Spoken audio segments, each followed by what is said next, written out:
Okay, so yesterday I competed in an over-the-board chess tournament. The time controls were 30 plus 5, so this wasn't like your hour and a half, per player game, but it wasn't like a blitz game. So 30 plus 5, I played 6 games. One of the games that I played, though, um, I just had to share the recap here because I ended up having three brilliant moves. Yeah, 3 out of 4 moves were like brilliant. Like I've never had three brilliants in a game.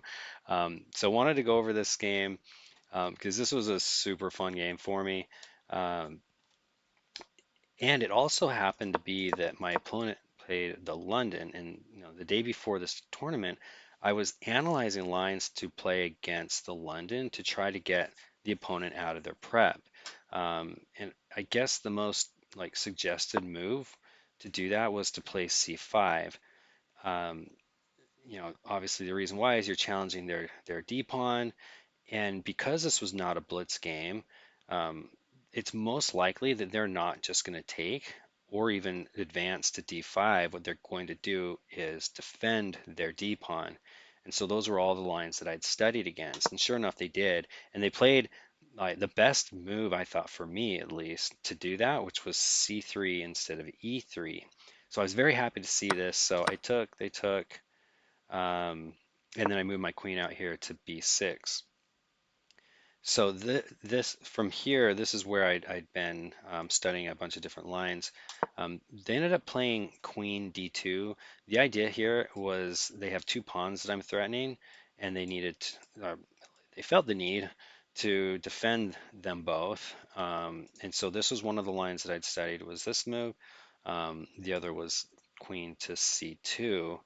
The best move, by the way, here is Knight C3. You can go study the theory on that. But I was happy to see Queen D2.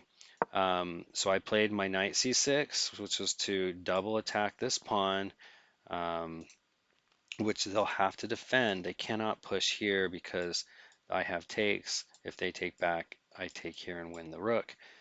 So they have to defend that, which they do. Opponent plays E3. Um, Now, I don't recall if this was part of my prep after E3, um, but the reason I played this was to prepare E5, um, which is a good idea in this line, but I guess there were better ideas. I don't honestly remember what I studied here. There was a lot of different lines here, but going straight to E5 and then getting the bishop out. But anyway, this is what I played. They played bishop D3, and then I went with the E5 plan. There was takes and takes, and then the bishop had to retreat back to G3. Actually, I think this is a better move, but that's where they went. And now I wanted to get my bishop out so I could castle. Oh, sorry, not now. I saw this clever move. I thought, haha, you have to move your bishop back. So I played e4. I had it defended. Um, and I was expecting the bishop to come here. I didn't realize they were going to go to probably an even better square for them, which was c4. But I thought, all right, well, whatever. Now I'm going to get my bishop out so I can castle. I'll do it with um, with tempo, I guess, but really the tempo helps white develop, which is fine for me. I just want to get castled, which I do. And then white decides to attack my bishop, which I thought was kind of interesting. You still have your knight to develop before you can castle.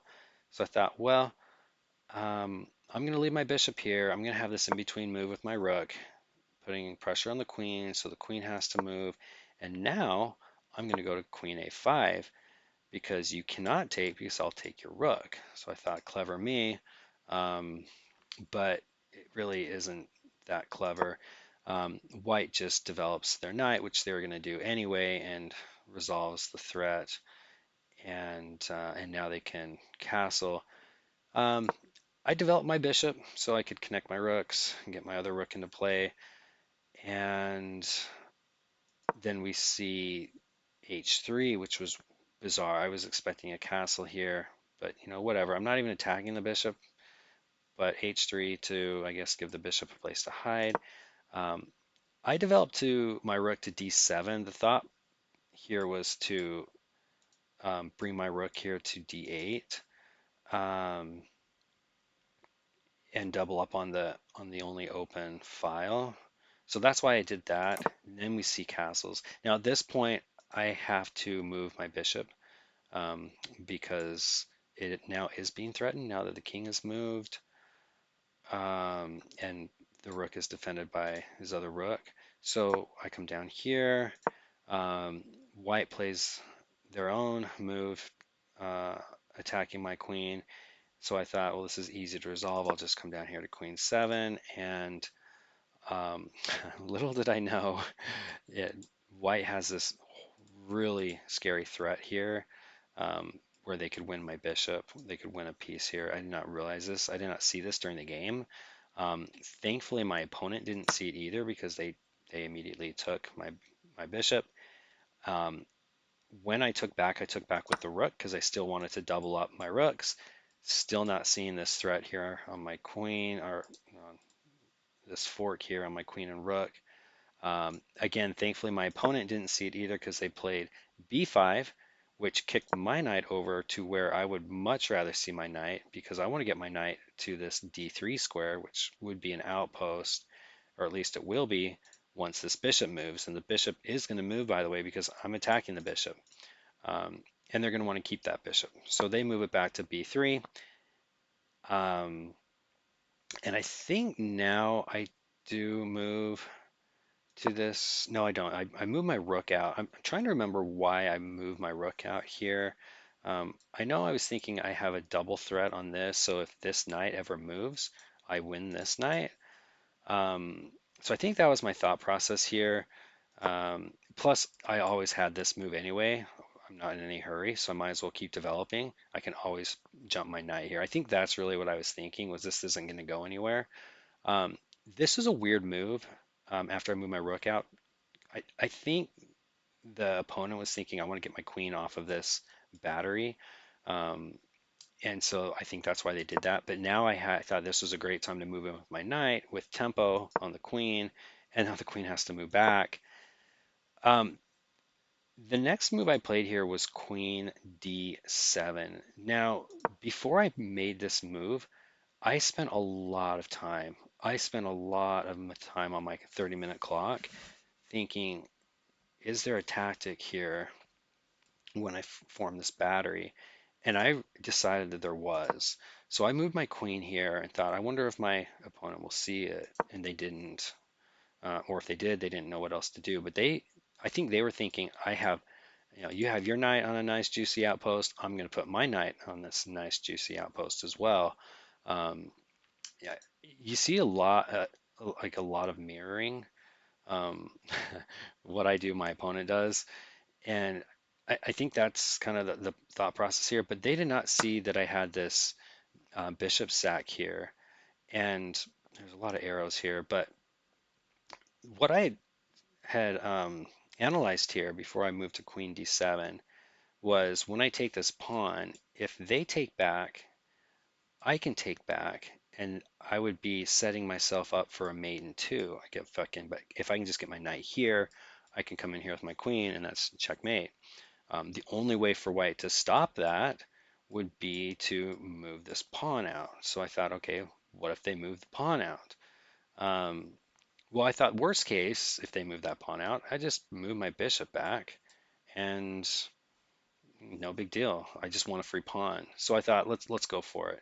Um, because if they just take it, then this is an opportunity I can't pass up.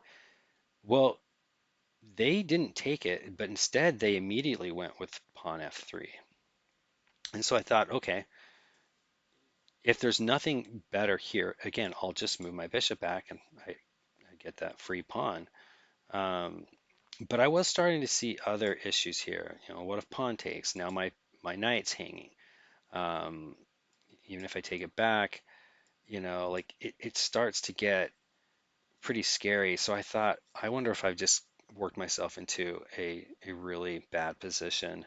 And maybe this bishop sack was not such a good idea. So I had to start looking for other possibilities. And one possibility I saw was, with this pawn no longer here, I have the, the potential to sack my rook here. And then if takes, I take back with check, putting a double attack on this knight. So I get two knights for and a pawn for a rook and potentially this. So then I had to say, am I going to also lose this? Because if I lose my bishop as well, then it's just not going to be worth it. I'm losing a rook for a knight and a pawn.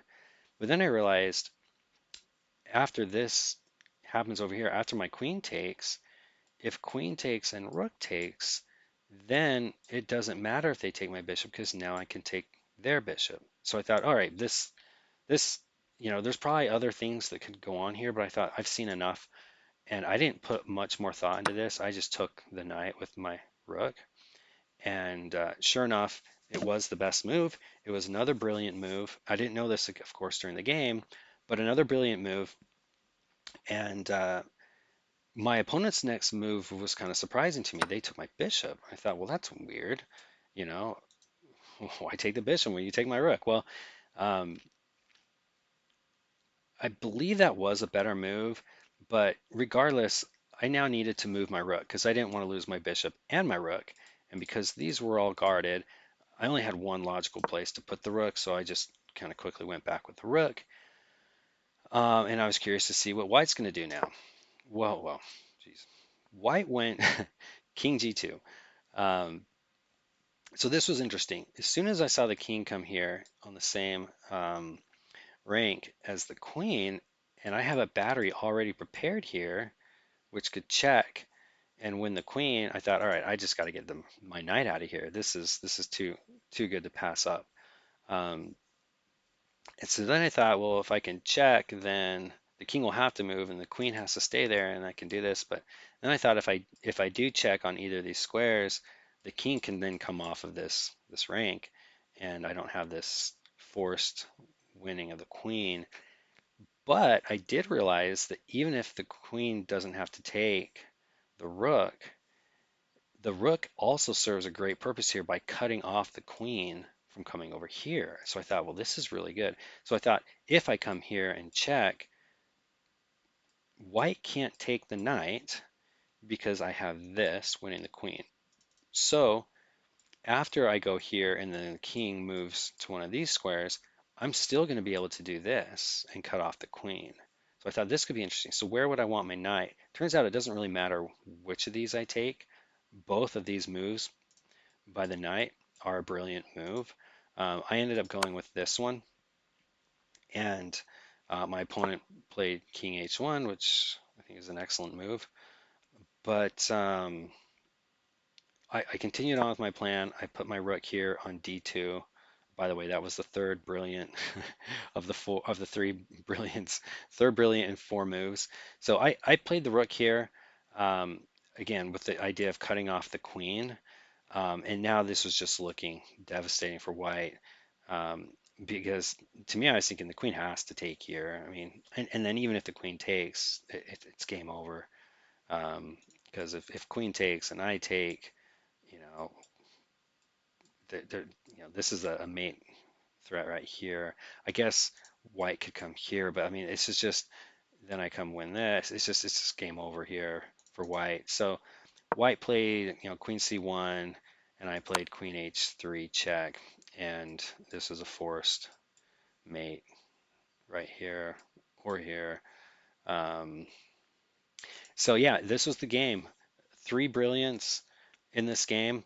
I think that's the most I've ever had in a single game, over the board or online. So I'm very happy to see this and get it on an over the board game. And yeah, it was just a very, very fun game. So just thought I'd share it.